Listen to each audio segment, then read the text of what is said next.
Muy bien, en este segundo video, y recordemos que pudiendo afirmar el electro normal, vamos a empezar con algunas patologías. La enfermedad, digamos, más frecuente, más prevalente en la población, sobre todo por arriba de los 60 años, es la hipertensión arterial.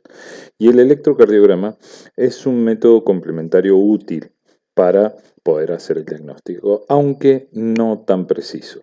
Si uno va a estudiar hipertensión arterial, el electro puede ser una aproximación, pero es mucho mejor el ecocardiograma. Fíjense que yo puedo obtener en el ecocardiograma la medida de las estructuras y de la pared, y en el electro una representación indirecta de lo que es el grosor de pared ventricular. Bien, esto es para mencionar algunos de los temas que están relacionados con agrandamientos auriculares y agrandamientos ventriculares como hipertrofia ventricular derecha o izquierda. Ahora bien, si ustedes recuerdan en el video anterior, lo que podemos observar es cómo se producía la activación de la onda P. La onda P estaba constituida por dos tiempos. En el primer tiempo se producía la activación de la aurícula derecha y en el segundo tiempo la activación de la aurícula izquierda. Esto me genera una onda P, ¿sí?, que normalmente mide 0,08 segundos. Uno puede considerar normal hasta 0,10, pero normalmente es 0,08 segundos. Y luego, que estos, como no lo hacen en forma simultánea, luego de esto empieza el segmento PR.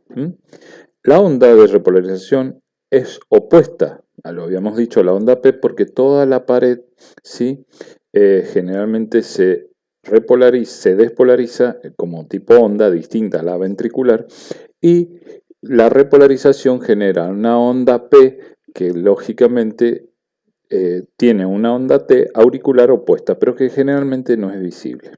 El ecocardiograma, como les dije, es mucho más específico. Fíjense, esta es la representación de cómo se produce la onda P, y acá vemos en un electrocardiograma un ejemplo, una onda P normal. Ahora bien, existe lo que nosotros llamamos unidad de Ashman. Ashman determinó que en B1, si ustedes recuerdan, la onda P tiene una conformación bifásica. Una parte positiva, que es la activación auricular y derecha, y una negativa, que es la activación auricular izquierda. Yo puedo medir esto, y normalmente la onda de la parte, digamos, negativa de la onda PMB1 no tiene que exceder un cuadrito de ancho ni un cuadrito de profundidad. Eso sería el límite máximo normal para no considerarlo patológico. Bien. En los crecimientos auriculares vamos a empezar por el crecimiento auricular derecho. Lo más importante es, digo, y que esto es un método complementario, pero si yo tengo un paciente con determinada patología, yo puedo ir a buscar esa alteración en el electrocardiograma para corroborar el diagnóstico que yo estoy haciendo. Por ejemplo, veamos, de las diferentes causas: cardiopatías congénitas, corazón pulmonar crónico. Yo tengo un cambio en las cavidades derechas. Entonces, si yo tengo un cambio en la cavidad derecha, yo tendría que pensar que puedo tener la aurícula derecha agrandada, por lo cual podría yo ver y ser más cuidadoso en la búsqueda. Si yo veo en la representación, fíjense, supera los 2 milímetros de alto, los 2,5. Generalmente la primera parte es la constitución de la aurícula derecha, fíjense que es muy importante, aumenta en el voltaje, pero la aurícula izquierda no cambia. Entonces yo tengo el mismo tiempo de activación con una onda P bien picuda. Fíjense, fundamentalmente un criterio de diagnóstico que es muy específico es el voltaje, la onda P, de más de 2,5 milímetros en D2 y de más de 1,5 milímetros en B1, sobre todo la primera parte, que es la onda positiva. En el caso del agrandamiento auricular izquierdo, podemos verlo acá en este gráfico. Hay otras causas como miocardiopatía dilatada, hipertensión arterial, cardiopatía isquémica, valvulopatía reumática, sobre todo estenosis mitral, que producen cambio en la aurícula izquierda. Entonces yo voy a ir a buscarlo. En realidad, acá fíjense, la aurícula derecha es activa normal y la aurícula izquierda se demora en la activación y aumenta el voltaje. Volvamos hacia atrás. Esto me da una P que llamamos pulmonar. Así le llamamos para uno recordarlo. Y en este caso me da una P con una forma así ondulada, fíjense sobre todo en el gráfico de acá abajo, que se llama P mitral. Fíjense, sería una onda P en D1 y en D2 de más de 0,12 segundos de duración con negatividad en D1 de más de 0,04. La negatividad se refería a la unidad de Assmann que yo les mencioné anteriormente. Los agrandamientos auriculares pueden ser de las dos aurículas, es decir, que yo tenga un voltaje de P mayor de 2,5 y de más de 0,12 segundos de tiempo. Signos de crecimiento auricular izquierdo con eje de P a la derecha, pero lo más importante es ver el tamaño y la conformación de la onda P. Yo digo que uno encuentra lo que va a ir a buscar. Entonces, esto es un método complementario de ayuda, pero no es el diagnóstico definitivo. Así podemos simplificar. Fíjense los vectores de activación de aurícula derecha y de aurícula izquierda. En la aurícula derecha, que era esta partecita, yo tengo ¿sí? un aumento de activación de la aurícula derecha, ¿sí? Lo que me va a dar, en el caso este, una P mucho más alta, pero el tiempo de duración va a ser prácticamente el mismo. En el caso del agrandamiento auricular izquierdo, como vemos acá, el aumento del vector es el de la aurícula izquierda.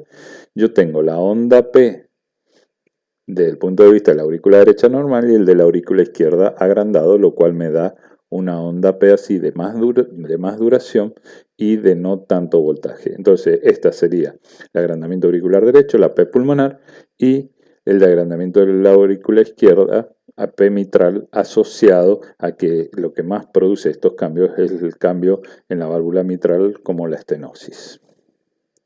Entonces, resumiendo ahí los agrandamientos auriculares, tenemos que tener en cuenta que hay un montón de términos que lo único que hacen es confundirnos. Crecimiento, hipertrofia, dilatación o sobrecarga significan lo mismo, nada más que cada autor suele cambiar el nombre de acuerdo a lo que esté acostumbrado. Y que los cambios electrocardiográficos no siempre condicen con cambios anatómicos, por lo cual es un método complementario de ayuda, pero no diagnóstico. No podemos hablar más de sobrecarga diastólica y sistólica, esto no tiene fundamento. Y sí recordar que el ecocardiograma es mucho mejor que el electrocardiograma en el diagnóstico de los agrandamientos ventriculares. A lo mejor uno recibe un cambio en el electrocardiograma y podría ir a pedir un ecocardiograma para confirmar el diagnóstico. Bien, los agrandamientos ventriculares de derechos existen muchos y numerosos, digamos así, algoritmos para el diagnóstico, pero realmente ninguno es muy específico y ni muy sensible.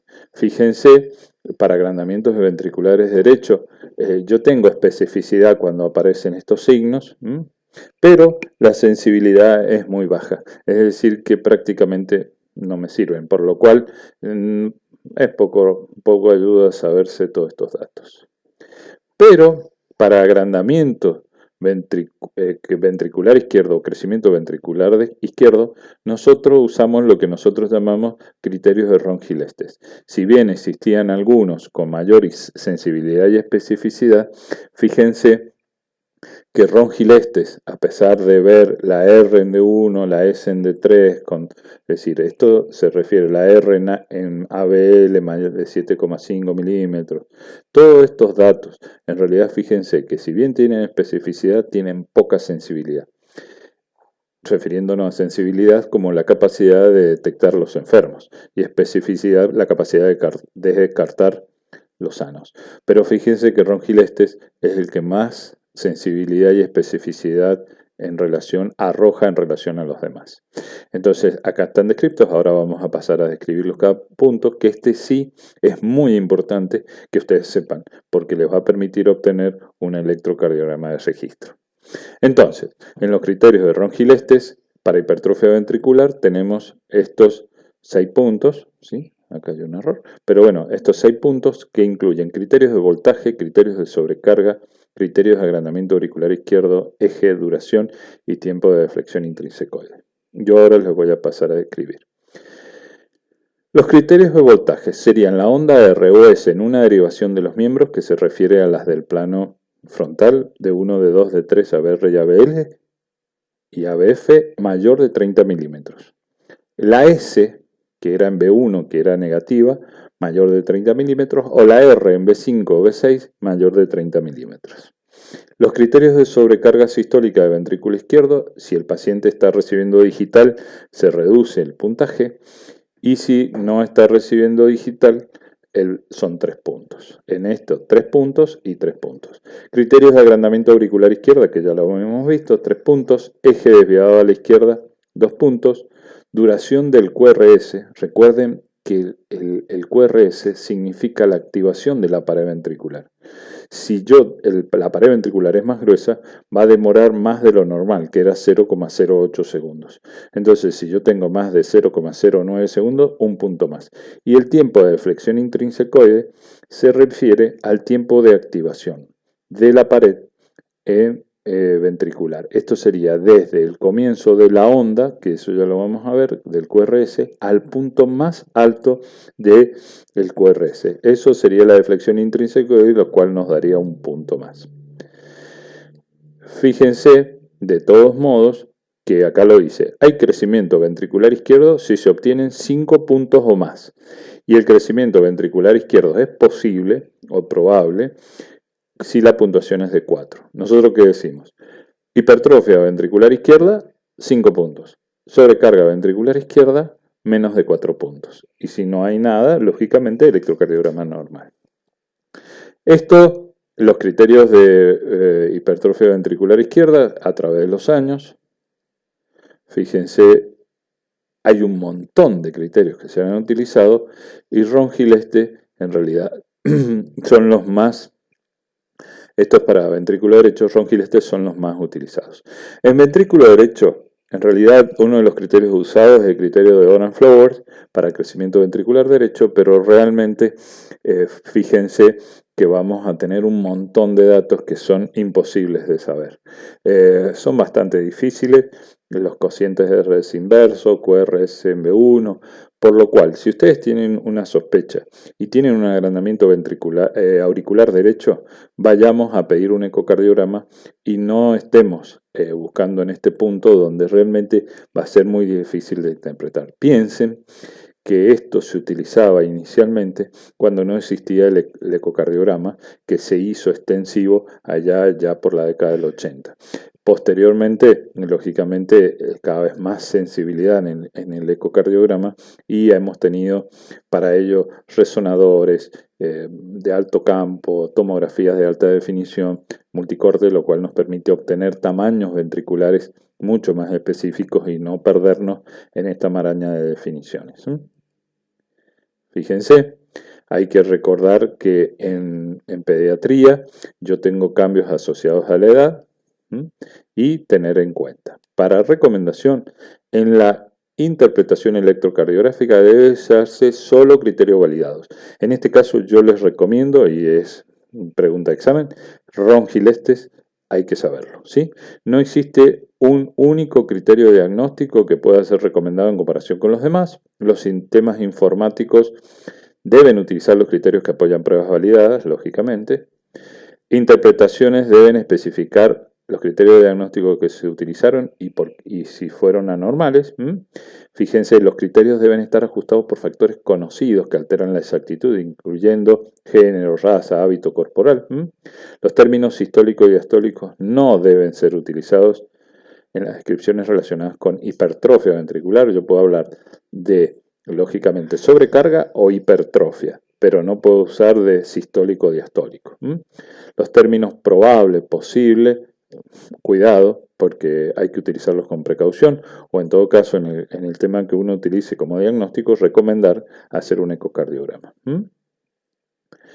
Y en el caso del bloqueo completo de rama izquierda, esto es muy difícil de diagnosticar, pero piensen sobre todo que tienen que utilizar criterios validados. Sobrecarga auricular izquierda, sobrecarga auricular derecha e hipertrofia ventricular izquierda por Ron Gillespie son criterios que debemos conocer muy bien.